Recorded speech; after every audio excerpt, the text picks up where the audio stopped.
Finally मैंने welcome to the jungle देख ली है। पेड प्रीव्यू देखा था आज, यानी थर्सडे के दिन शाम 7:30 बजे का शो था।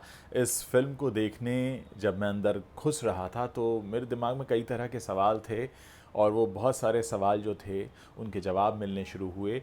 इस फिल्म में बहुत सारे चेहरे दिखे, लेकिन अगर कुछ नहीं दिखा तो वो थी कहानी।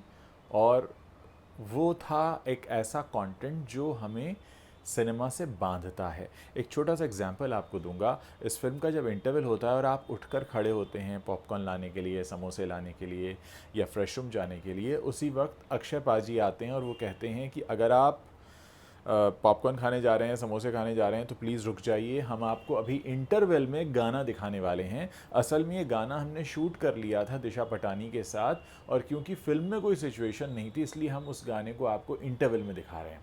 तो आप इस बात से अंदाज़ा लगा सकते हैं कि इस फिल्म के कंटेंट का लेवल क्या है।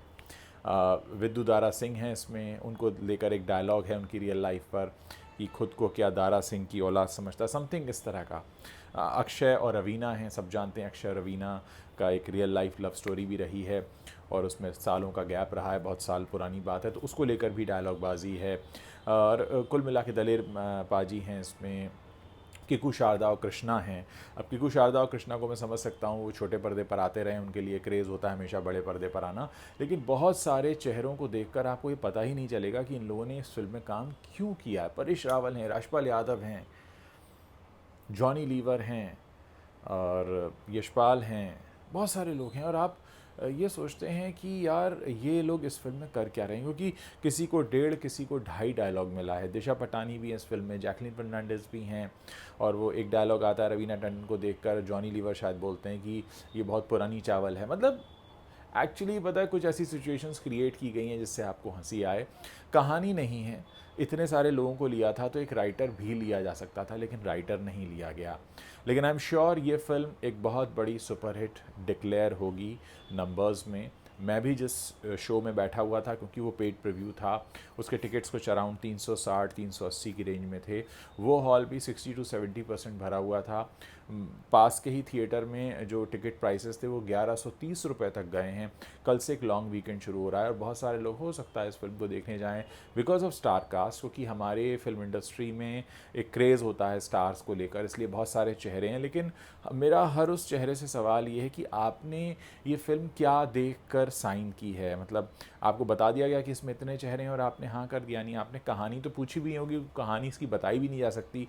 इस रिव्यू को मैं इतनी देर से कर रहा हूँ, लेकिन मेरे पास कहानी नहीं है बताने के लिए। फिल्म में एक जगह पर B.R. चोपड़ा साहब की महाभारत भी शुरू हो जाती है, जब दुर्योधन और कर्ण और अर्जुन आते हैं बाकायदा।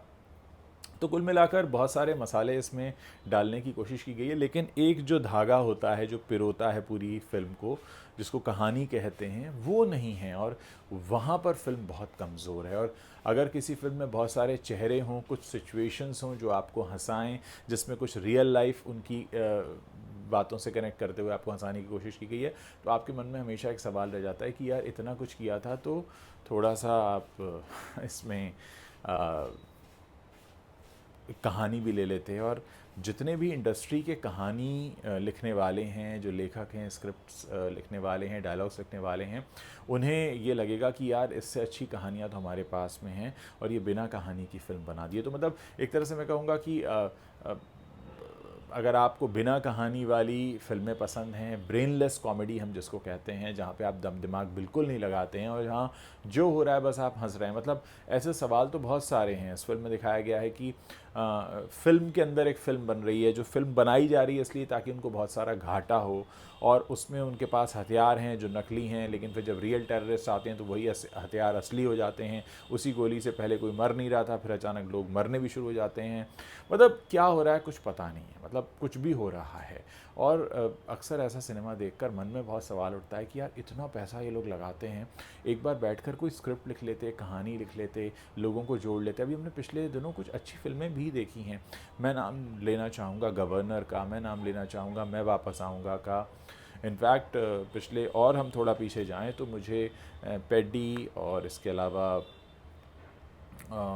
दो दीवाने शहर में, एक दिन, ये तमाम फ़िल्में हैं जो काफ़ी अच्छी रही हैं, जिनमें एटलीस्ट कुछ तो था, लेकिन मुझे लगता है कि इस साल की सबसे बड़ी ब्रेनलेस कॉमेडी अगर कोई हम कहेंगे, तो हम वेलकम टू द जंगल को कह सकते हैं। हाँ, इससे पहले मैंने है जवानी तो इश्क होना है भी देखी थी, उसमें भी कोई कहानी नहीं थी। अब पता नहीं, अगर आप इस तरह का सिनेमा पसंद करते हैं जिसमें आप घर पर आकर ये बता ही ना पाएँ कि आपने देखा क्या है, मतलब मुझे इसका रिव्यू करना काफ़ी समझ में नहीं आ पा रहा है कि मैं इसके बारे में बोलूँ क्या। एक रिव्यू तो मैंने निकलते ही बोलना शुरू किया, जो मैंने लाइव किया अपने यूट्यूब पर, और इसके अलावा मैंने अपने इंस्टाग्राम पर एक लाइव किया, मैंने इंस्टाग्राम पर एक छोटा रिव्यू भी पोस्ट किया। लेकिन क्योंकि मैं यूट्यूब पर एक लंबा वीडियो करता हूँ जो 8 से 9 मिनट का होता है, इसलिए आपको बताना ज़रूरी समझ रहा हूँ कि इस फिल्म का रिव्यू करना मेरे लिए बहुत मुश्किल है। क्योंकि मैं आपको क्या बताऊँ, मैंने आपको शुरुआत में बता दिया कि इंटरवल में गाना है जिसको ये कहकर आपको दिखाया जाता है कि हमारे पास सिचुएशन नहीं थी हम इस गाने को कहाँ डालते, हमने शूट कर लिया था। अक्षय कुमार के बहुत सारे लुक्स इसमें दिखाई देते हैं, कभी उनको दाढ़ी आ जाती है, कभी उनकी दाढ़ी हट जाती है। मुझे याद है इसी फिल्म की शूटिंग के दौरान श्रेयस तलपड़े की तबीयत ख़राब हुई थी, तो काफ़ी लंबे समय से फिल्म बन रही थी, फाइनली ये रिलीज़ हुई। और बहुत सारे प्रोड्यूसर्स हैं इसके, बहुत सारा पैसा भी लगाया, आई एम श्योर इतने सारे चेहरों को लिया है।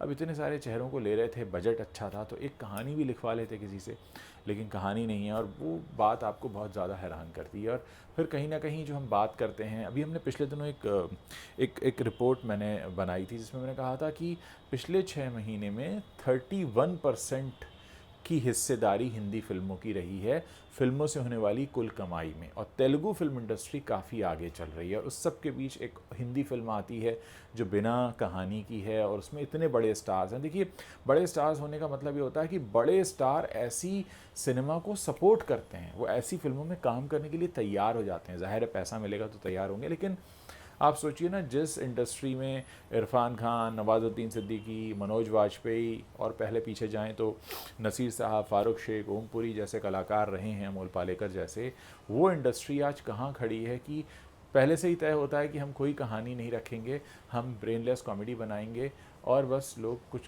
कुछ टुकड़ों पर हंसेंगे। कोई सूत्र नहीं पिरोता, कोई धागा नहीं है, शुरू से लेकर एंड तक कुछ भी नहीं है। टिपिकल चीज़ें हैं कि उसके पिताजी छोड़कर चले गए थे, 15 साल से लापता हैं, अंत में मिल जाते हैं, गर्लफ्रेंड बॉयफ्रेंड की गलतफहमी है जो अंत में दूर हो जाती है। मतलब आप ये समझिए ना कि ऑडियंस को बड़ा फॉर ग्रांटेड लिया गया। मुझे ऑडियंस के लिए काफ़ी बुरा लगता है जब मैं इस तरह का सिनेमा देखता हूँ कि आप कैसे एक्सपेक्ट करते हैं कि लोग ऐसे सिनेमा को स्वीकार कर लेंगे, ऐसे सिनेमा को मान लेंगे कि हाँ ये सही है। खैर, मैं कभी भी ये नहीं कहता कि आप किसी फिल्म को देखने जाएं या ना जाएं, ये आपका अपना फ़ैसला होता है। ये मैंने अपना अनुभव बताया है, क्योंकि मैंने इस फिल्म पर पैसे खर्च किए, तो मुझे पूरा हक बनता है कि मैं इस फिल्म के बारे में आपको बताऊं कि इस फिल्म को देखने के बाद मुझे क्या लग रहा है। बाकी फ़ैसला आप लोगों का है। अगर एक ब्रेनलेस कॉमेडी देखना चाहते हैं, वीकेंड पे लंबा टाइम है, तो आप जाकर देख सकते हैं। लेकिन आप अगर सोच रहे हैं बहुत कहानी वाली, बड़ी गहराई वाली कोई ऐसी फिल्म होगी जिससे आपको कोई मैसेज मिलेगा, तो कुछ भी नहीं है। बहुत सारे सवाल अधूरे रह जाएंगे, क्योंकि बड़ी ऐसी चीज़ें आपको इस फिल्म में देखने वाली हैं जो बहुत बेसर पैर की हैं। अगर आपने भी अपना ये फिल्म देख ली है तो आप अपना रिव्यू मेरे साथ शेयर कर सकते हैं।